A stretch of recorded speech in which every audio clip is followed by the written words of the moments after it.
quarter acres, please. We have tomatoes, also trees. Signs are great.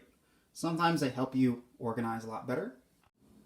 Sometimes they tell you an awesome thing you can do. Don't mind if I do. Sometimes they're brutally honest, even if the grammar is questionable. This sign has been doing a fine job, but it just doesn't scream class. I think it's time for something new. So, like most fancy things, the wood I'm going to use to replace the sign is going to be hand cut from locally sourced trees, very artisanal.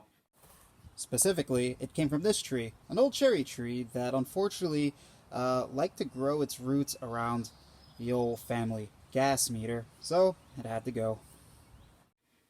First things first, gotta square off this round end.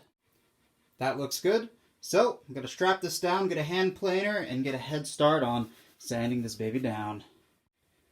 That's nice and secure, so just time for exercise, really.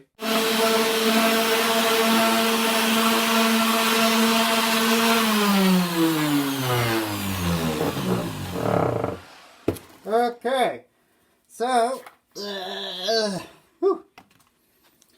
went through all of the various stages of planing, sanding on 60 grit, sanding on 120, and now 220, and now the wood feels like a piece of glass. That looks really nice. So now I gotta figure out how I'm gonna put the lettering on the wood. That's the rough draft.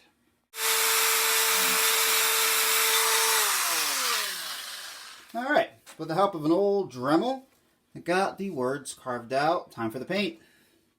The cut areas are now stained, nice dark red. Just gotta let that dry, and then sand the edges clean. That looks nice and dry, so time for some cleanup.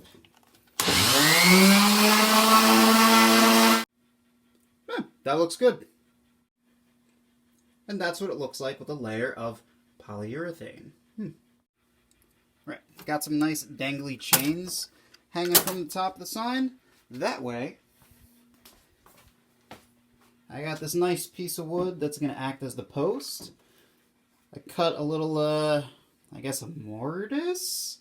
I'm not a carpenter.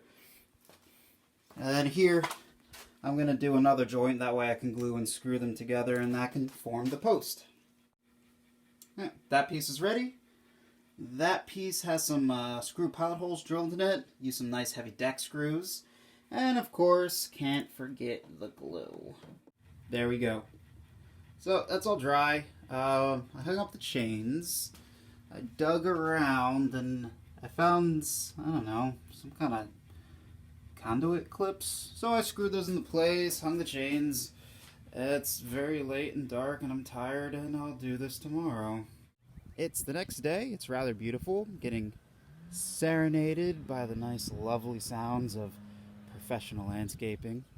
So, that post, all I did is I cut a spear in the bottom, hammered it in with a hammer I got from my boss, and the wood itself, the post wood, came from a coworker's tree. Thanks, Melissa. So that's that.